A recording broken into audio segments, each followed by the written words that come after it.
నమస్కారం, గంటారావానికి స్వాగతం. ముందుగా ప్రధానాంశాలు.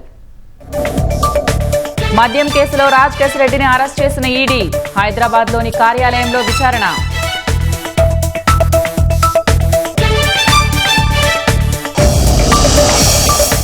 మద్యం రవాణా కేసులో కారు మురికి బిగిస్తున్న ఈడీ ఉచ్చు, ఇళ్లు కార్యాలయాల్లో సోదాలు, కీలక పత్రాలు స్వాధీనం.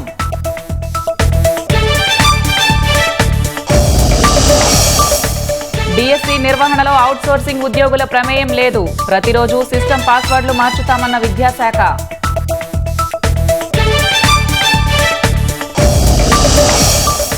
రాష్ట్రంలో 4 రాజ్యసభ అభ్యర్థులు ఏకగ్రీవం, మధ్యప్రదేశ్లో బీజేపీ క్లీన్ స్వీప్.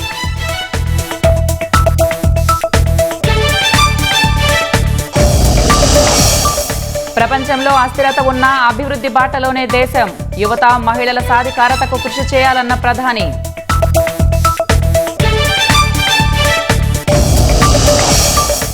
పీఓకేలో మళ్లీ పాకిస్తాన్ సైన్యం కాల్పులు, నిరసన తెలుపుతున్న 16 మంది పౌరులు మృతి.